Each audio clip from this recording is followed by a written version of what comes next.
If you want to be a thought leader, you have to start thinking. You have to have an interesting, original thought. I often think that writing is thinking on paper. At its core, that's what a book is. You read it, it changes something about the way you live your life or think or believe, and then you want to give it to somebody else if it has that impact on you. So step one, start thinking differently.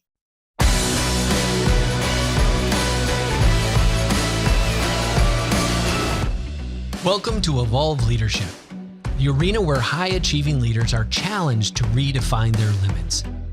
My name is Angus Nelson. I grew up in the United States and I now live in Lisbon, Portugal. I'm an executive coach and I've spent my career advising and training leaders from startups to Fortune 500 companies. And here's what I've learned. An old, ineffective leadership framework will always keep you on a hamster wheel, consumed with work-life balance, burnout, and stress. Here on the show, each week we'll help you rethink the path to achievement. We'll help you discover new principles, new philosophies to the modern leader. Look, the world is relentlessly changing, demanding a new era of leaders. It's time to redefine your limits. So enter the arena, my friend. It's time to evolve.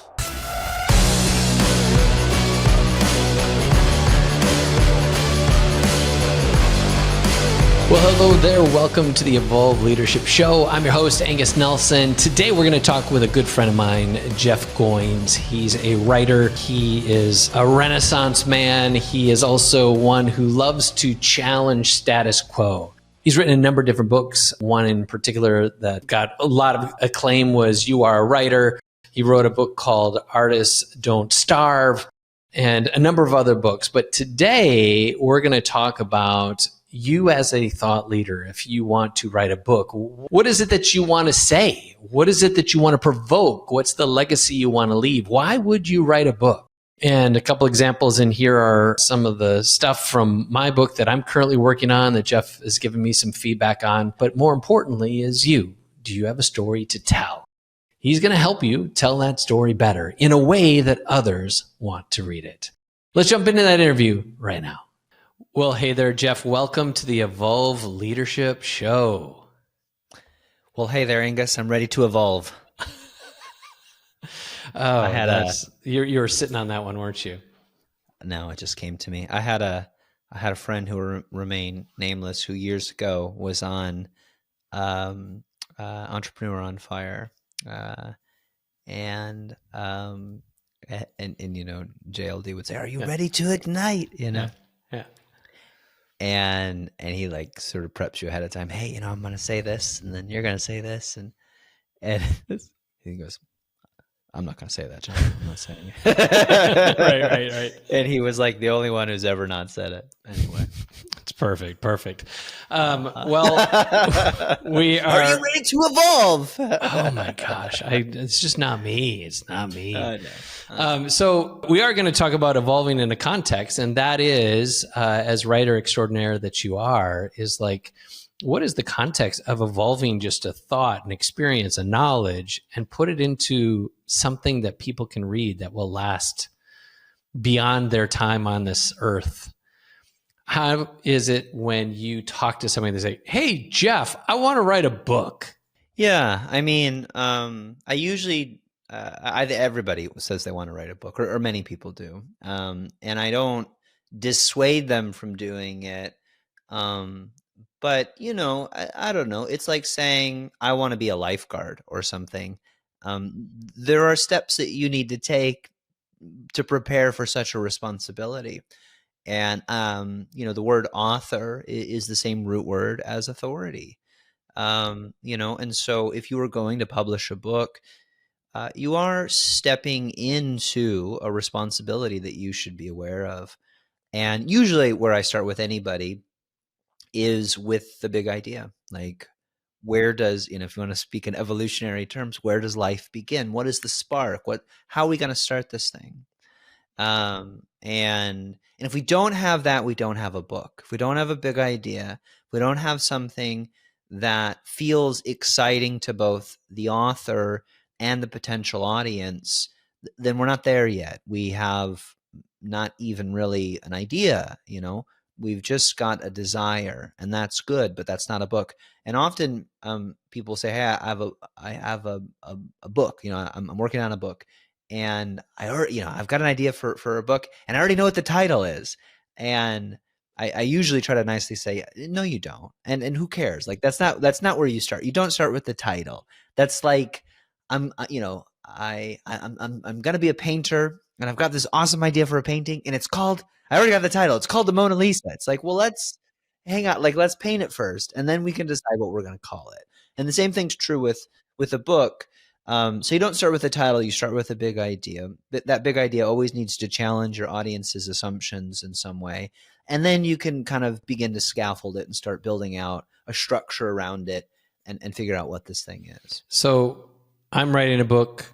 You're helping me with a little tidbits of your expertise. We did a little brain dump, and I'm trying to write this book on confidence. And I know that that's something a lot of people struggle with, is like, I want to do this thing, but I doubt myself.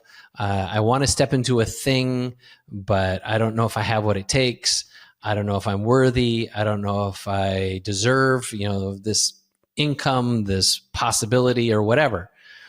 And confidence is a thing that often comes up in some form or fashion. Call it imposter syndrome, fear of failure, fear of success, whatever.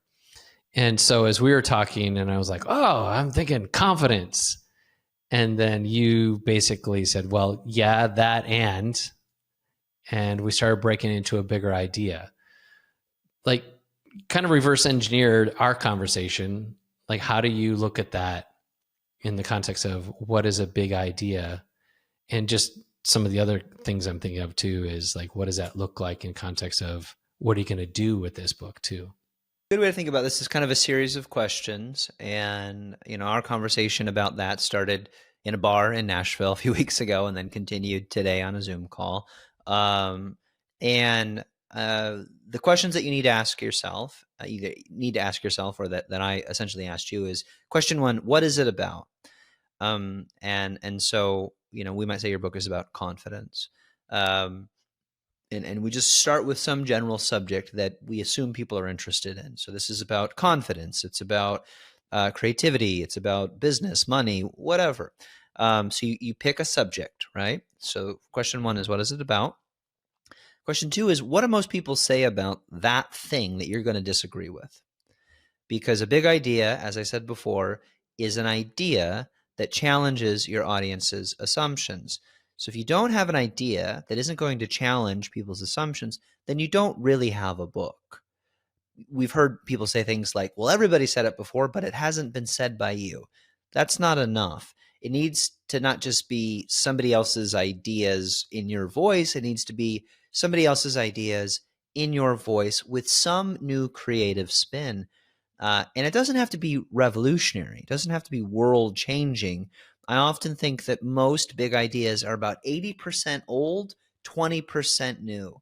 Most of how ideas evolve, much like the way we could say life evolves, is it's very efficient. It's a very efficient process where if we experience too much change dramatically, if the brain experiences too much change dramatically, it doesn't take hold.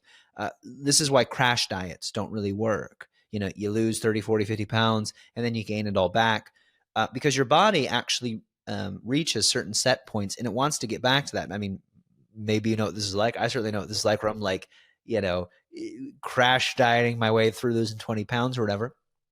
And then I'll notice over the next, whatever, month or two or three, that I gradually just start putting it back on because I feel hungrier, or like my body actually wants to be in a certain state because it's used to being that. This is not a bad thing. This is a really, really good thing. This is how your body stays alive, is it doesn't experience too much change too quickly.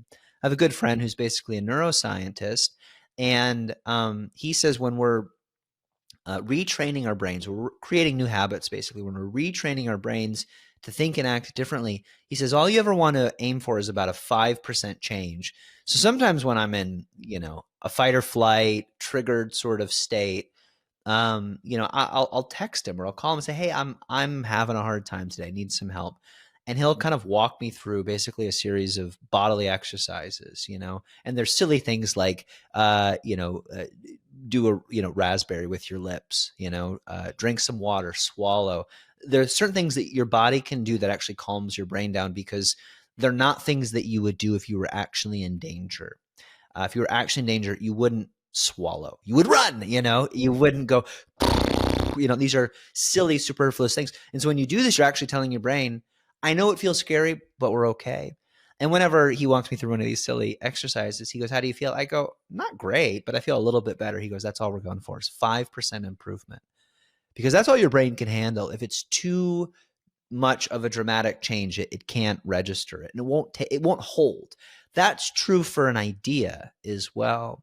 I love the movie Inception, where it's one big heist movie, and they're trying to inject one idea into a guy's brain, basically through sneaking into his subconscious through a dream, and they want the idea to take hold, and it's just like one positive phrase that changes the guy's life and his businesses and the world as a result. That's what a book can do if it's done well. A nonfiction book, sometimes a fiction book as well, is it can change the way the reader sees the world by just changing one small thing, going from here to here. And so there's lots of different ways to do that, and I can, kind of walk through that. But it starts with, what is it about? What have other people said that you're going to disagree with? And then how are you going to say it? Like, what is the stickiest, most interesting way that you can say that big idea? And implicit in those three questions is, who is it for? Who are you speaking to? Are you speaking to young people? Are you speaking to old people? Are you speaking to people in America? Are you speaking to people all around the world? And everybody wants a book to be for everybody. And it can sort of be, but you have to start with one person, one avatar, one particular person. So what is it about? How are you going to pick a fight with what most people say? And then how can you say that one thing in a sentence? And that becomes our big idea. Yeah. And that big idea you packed into, like, most people think it's like this, but actually it's like that. Everybody thinks X, but what's actually true is Y. Right? So everybody thinks that obstacles prevent you from getting what you want, and that they should be overcome, or they just are what they are, right? Most people think obstacles keep you from getting to your goals. But Ryan Holiday would say the obstacle can be the means of you accomplishing your goal. The obstacle is the way. So that is the big idea. Now, in that example, the big idea became the title, but he didn't start that book with that title. He started that book with that idea. And actually, the publisher wanted to call that book The Way. They just wanted to call it The Way. Yeah. And my personal opinion is that book would not have been as big of a book if they hadn't chosen that title. The obstacle is the way. My family was part of a cult called The Way many years ago, so I'm very familiar with The Way. I it's remember, not the way he was talking about. I don't know if you remember this growing up in church, but we used to have these like hippie Bibles that were called The Way. And yes. Green Bibles, these green paperback Bibles that had these long, these Jesus people with long hair on it. It was like the coolest Bible in the world. No, I was like, that's not as good as The Obstacle is the Way. But that's a good, that's a good picture of what can happen when somebody's working on a book, which is most great ideas get sort of watered down into something that is acceptable by most people.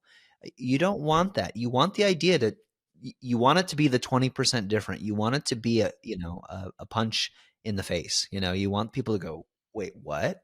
When I was working on Real Artists Don't Starve, a book for creative people, the publisher wanted to call it The Creative Advantage. And that was my idea. That was another title I had for the book. And that was, and we sold the book to the publisher under the title, The Michelangelo Factor. And I would tell people, I'm working on a book called The Michelangelo Factor, because I use the artist Michelangelo as sort of the central character throughout the book. And I would do that, and they would say, oh, cool, the Michelangelo effect. And, that's a good indicator that you've got the wrong title. If you tell somebody it and they immediately tell it to you the wrong one back. And so I knew that wasn't it, but I knew I had a big idea and I was trying to work with it. And then eventually, somebody said it's almost like, you're saying real artists don't starve. And I was like, yeah, that's the idea. And I went all in on that. So the big idea is everything. And you've got to start there, and it begins with those three questions, and then you distill it down into a statement. Everybody, which is really your target audience, it could be everybody that I'm trying to reach, everybody thinks X, and that X is something that people take for granted. Everybody thinks that the sky is blue, right? Everybody thinks that you only have 24 hours in a day. Whatever it is, it needs to be something that your audience goes, well, yeah, of course. Everybody thinks that artists starve. That was something that my audience believed. But what's actually true is why. And you've got to really challenge them. And a lot of the work that I do with authors when we're beginning to work through this process is they need to think bigger, bolder, crazier, almost absurd. Like it needs to be audacious. And if you think of sort of the spectrum of ideas from like ordinary, these are ideas that are taken for granted, to absurd, these are ideas that people will reject. You don't want it to be absurd because people will reject it, but you want it as close to absurd as you possibly can. And so usually people play it too safe. And I go, no, let's make that weirder. Let's make that more interesting. Let's make it more bleeding edge. But interesting is really the place where ordinary meets absurd. And you want to get as close to the line as you can get without being dishonest, because that's where it's exciting.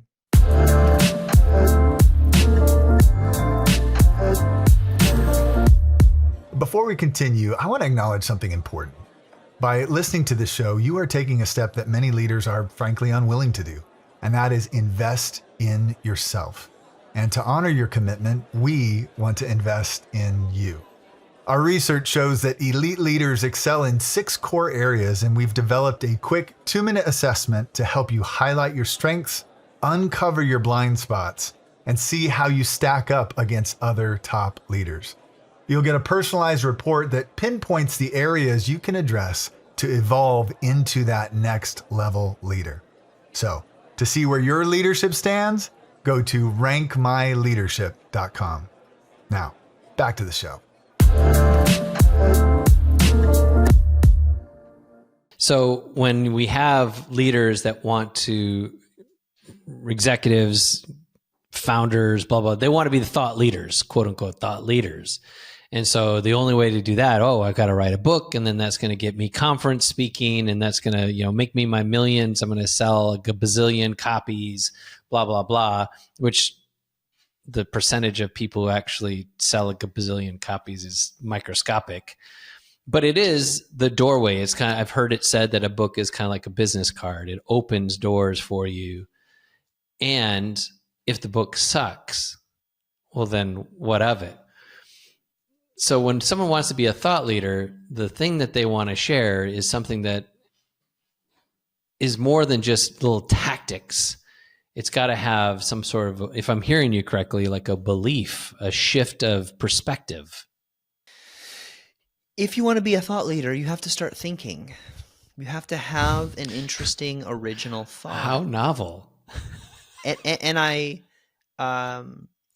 Yes, you're right that being an author can open doors. However, as we both know, the barrier to entry to become an author is much, much lower than it used to be. Mm-hmm.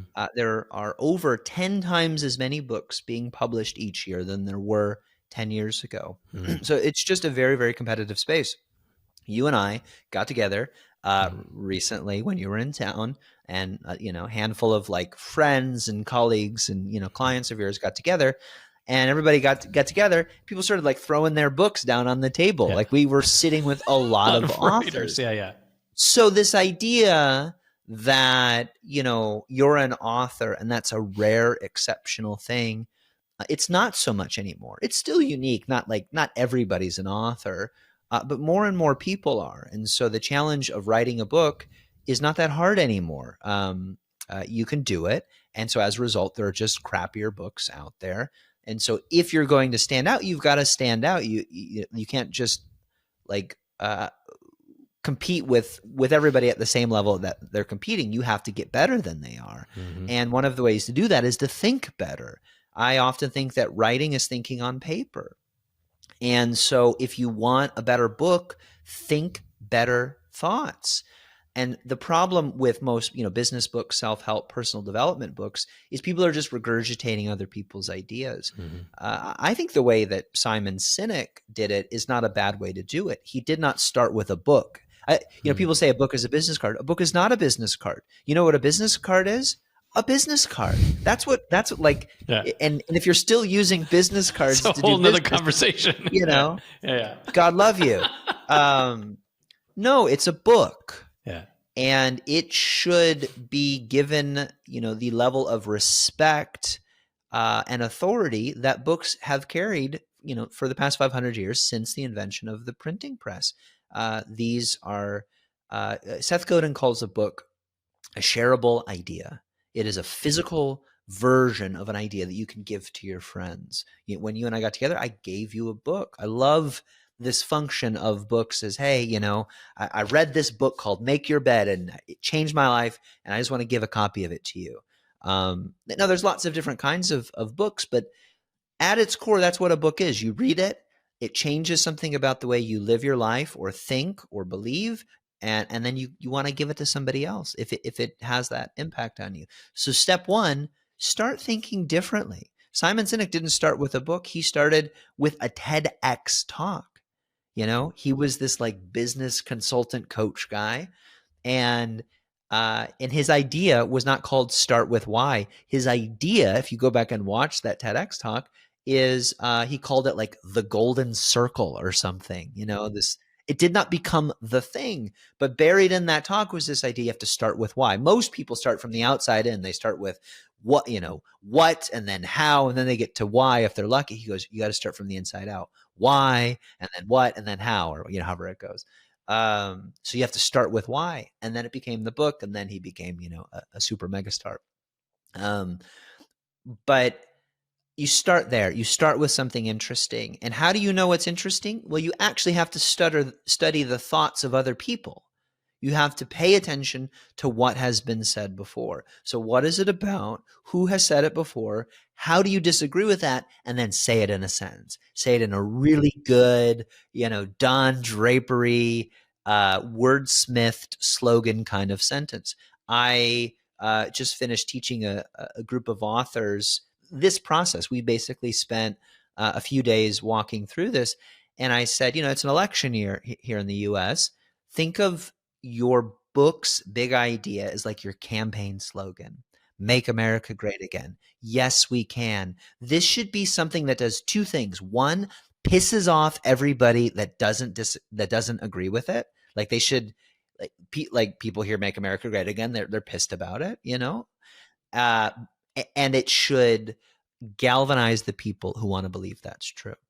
And so when I was working on Real Artists Don't Starve, I was sort of field testing this idea, and I would tell a group of people, because I was nervous. Obviously, that's a strong title. I'm a nice guy. But I did agree with it, and I didn't want to piss people off. But I also didn't want to say something too safe that it would be forgettable. And so I was field testing, ideas and asking people questions.